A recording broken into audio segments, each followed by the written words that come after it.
national school. But maybe that was also because I was very like, I mean, I lived in my school as well. So literally my whole life in Milan was just surrounded by the school, people I know in the school and the dorms. So it's not like, you know, I mean, we go out. That sounds more like, yeah, because you were at a boarding or like a yeah, school. Was probably. It a boarding school?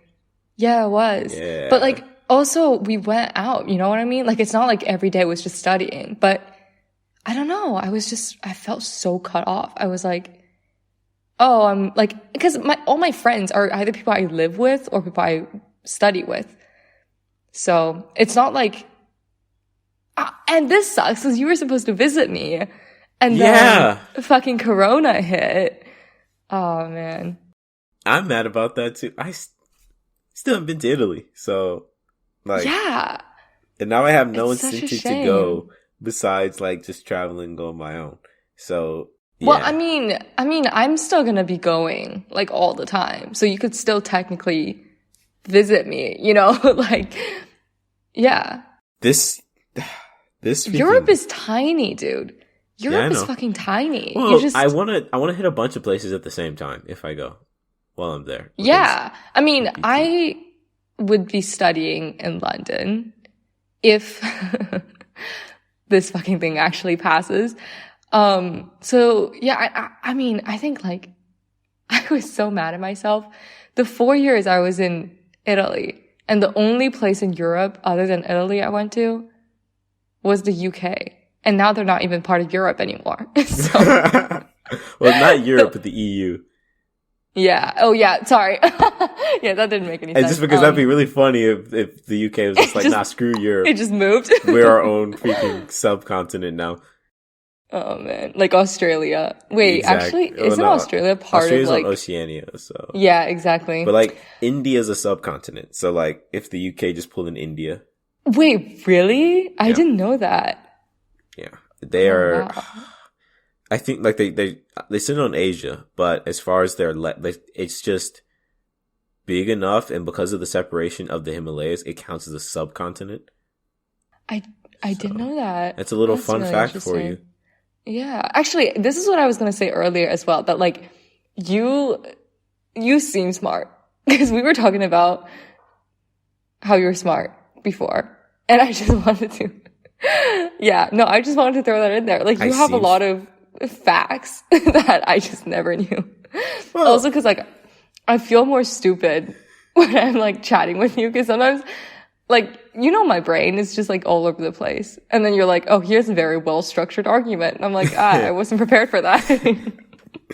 No, I don't know. Seem is a good word to use. I'm not always there, you know. I think your like emotional intelligence is on the less gifted area, but yeah. Sorry, that was like a really weird tangent. But I'm gonna stick on this a little bit. It's interesting that you say that. I find that really odd about like comments I hear about my emotional intelligence and like just, you know, how I behave sometimes as far as that goes, because with my mom being a life coach, I've learned, at least with myself, how to like tune in with my emotions really, really well and like what's going on and sort of figure that out. And like for the most part, I don't always get it right, but I'm pretty good at reading what's going on with another person after a couple conversations. So I guess it's like, so whenever I hear people like, oh, your EQ is terrible, I'm like, I wonder where I'm messing up. You know why? I think it's because sometimes you're too literal. Does that make sense? You know what? I get you. Yeah. I feel like it's because you're too aware of the different emotions people can have that you might pick up on things that people are like, oh, okay, well, I wasn't expecting that. Or, I mean, I don't know, like, also sometimes you think a little bit too rationally. Yeah, I know that's a problem. But, but like, it works on like almost every other topic. But like, emotions and feelings are something that's not rational. So like, I don't know, do you remember one time we got into a fight? Wait, have we ever gotten into a fight? We get into a couple every now and then. Wait, we do? Yeah, they're never major, but it's over little stuff.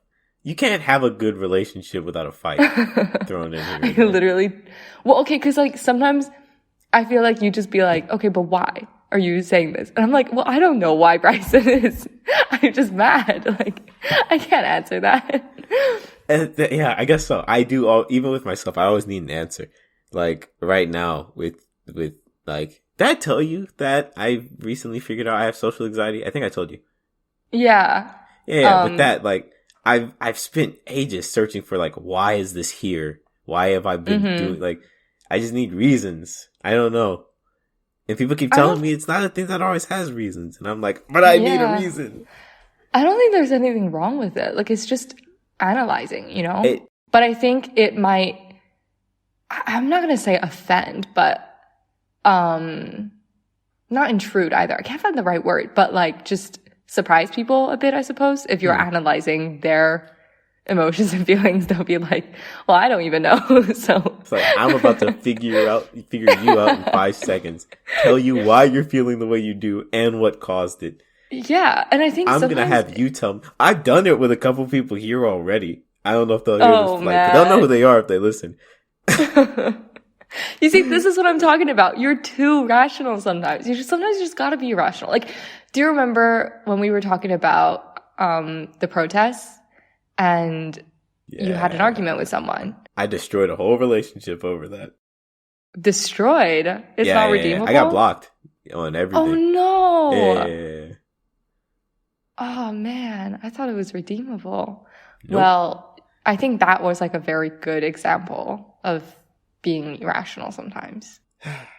It's so weird because, like, even with that, I acknowledged I messed up in terms of, like, just not leaving room for the other person's emotions.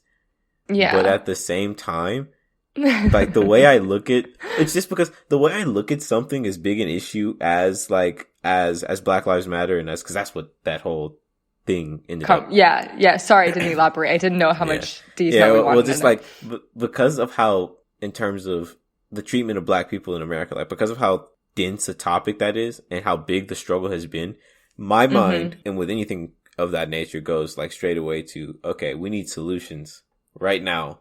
Like, you being angry, fine, cool, but we need solutions. And like, no, that's not helpful. It's like people need time to. No, I mean, I think it's yeah, exactly. Yeah, exactly. Like, that's a really good point. Like, you know, obviously there definitely needs to be solutions, you know, obviously, but I think you had to allow people to express the anger. You can't have just been, okay, now let's just get down to business, you know? With that, so every now and then when I am looking to sort of hear what the other side has to say, because at this point, it'd be ridiculous for me not to say, like, I am definitely a lot more liberal than I am centered, which before I was far more centered. So every now and then I'll go and listen to what the other side has to say, just to hear it. And when those protests were happening, one of the biggest things that was going on was essentially, conservatives saying, essentially, right, these weren't their exact words, but you aren't allowed to show your emotions, right?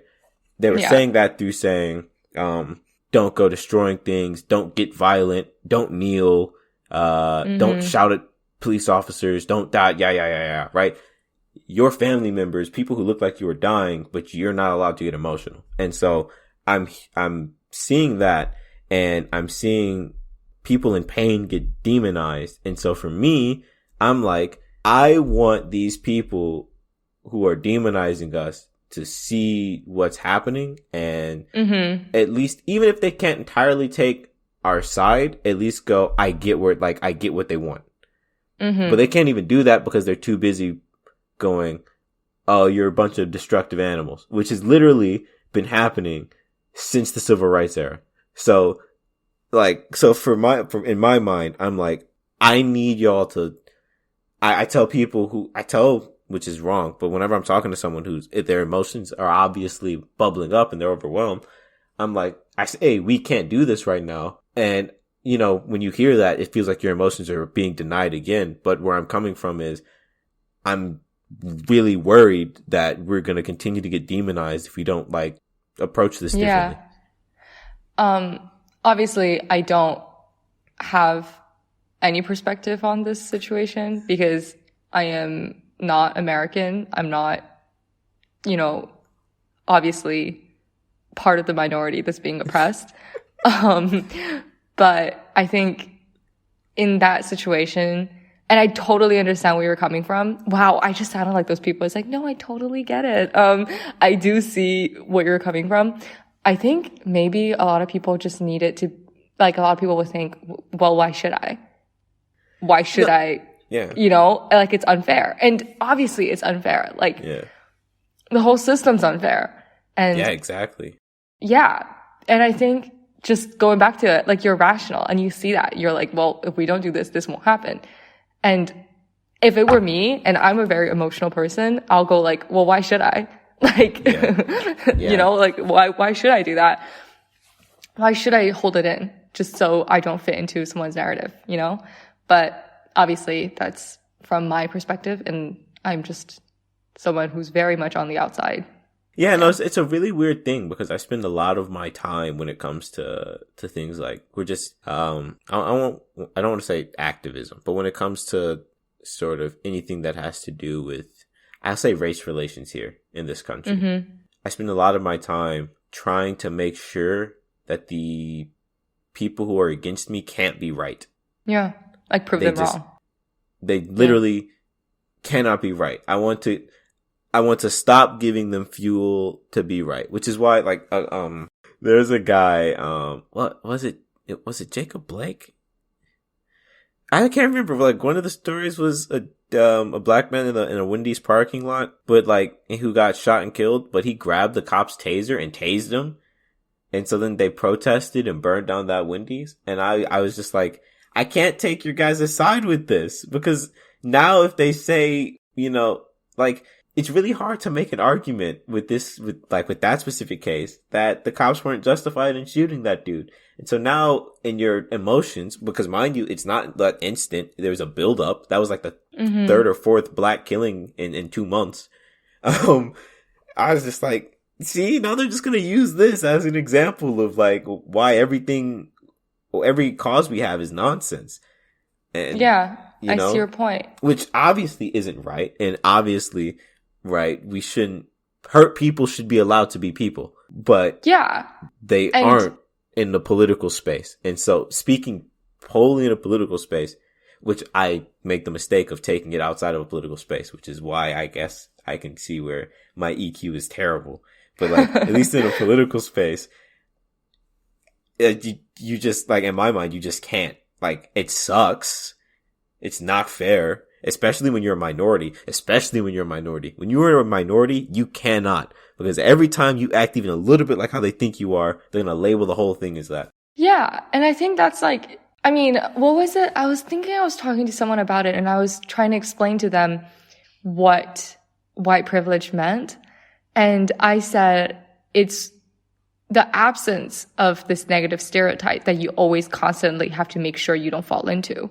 Because the moment you step out of the line of what air quotation marks in case people, obviously they can't see this.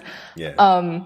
It's what they think the bad group of the minority are like, you know what I mean? And the moment anyone falls into that category or like stepped out of what they built the narrative, like, oh, these are the good guys, you know what I mean? Yeah. They automatically reinforce this negative stereotype. So when I was trying to explain this to people, I was like, white privilege doesn't mean you get more. It's that you don't have this constant need to make sure you don't fall into that negative stereotype.